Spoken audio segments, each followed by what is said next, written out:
ಬರುತ್ತೇನೆ. ಹೇ ಕೃಷ್ಣ, ಇದು ನೀನು ಕಾಡಿನಲ್ಲಿ ಮೊದಲ ಬಾರಿ ಹಸು ಮೇಯಿಸುತ್ತಿರುವುದು.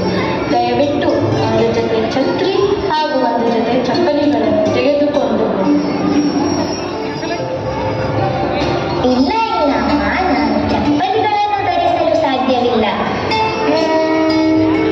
ಆದರೆ ನೀವು ಬಯಸಿದರೆ ನಾನು ಚಪ್ಪಲಿಗಳನ್ನು ಧರಿಸುತ್ತೇನೆ. ಅದಕ್ಕಾಗಿ ಮೊದಲು ನೀವು ನಮ್ಮ ಎಲ್ಲ ಹಸುಗಳಿಗೂ ಪಾದರಕ್ಷೆಗಳನ್ನು ತನ್ನಿ.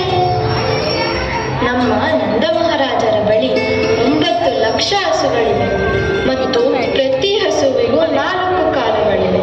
ಹಾಗಾದರೆ ಎಷ್ಟು ಚಪ್ಪಲಿಗಳು ಬೇಕು? ಇಲ್ಲ, ಆಗುವುದಿಲ್ಲ. ಸರಿ, ಹಾಗಾದರೆ ನನಗೂ ಬೇಡ. ಯಶೋದೆ, ಈ ಗೋವುಗಳಿಗೆ ಕೃಷ್ಣನೆಂದರೆ ತುಂಬಾ ಇಷ್ಟ.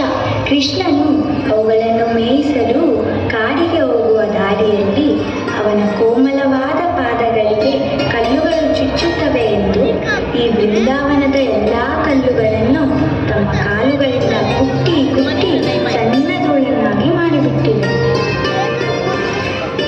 ಗೋಪಿಯರೇ, ಕೃಷ್ಣನಿಗೆ ಈ ವೃಂದಾವನದಲ್ಲಿ ಬಹಳ ಇಷ್ಟವಾದವು ಮೂಡಿವೆ.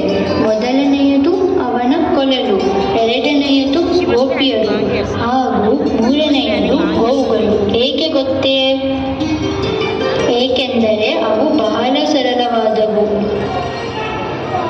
ಹೌದು ಹೌದು, ಅದಕ್ಕೆ ಅಲ್ಲವೇ ನಮ್ಮ ಕೃಷ್ಣನು ಬೆಳಗಿನಿಂದ ಸಂಜೆಯವರೆಗೆ ಆ ಗೋವುಗಳು ಮತ್ತು ಗೋಪಬಾಲಕರೊಂದಿಗೆ ಸಮಯ ಕಳೆಯುತ್ತಾನೆ. ಯಶೋದೆ, ನಿಮ್ಮ ಅರಮನೆಯಲ್ಲಿ ವಿಶೇಷ ಪದ್ಮಗಂಧ ಹಸುವಿನ ಬೆಣ್ಣೆಯಿಂದರೂ ಕೃಷ್ಣ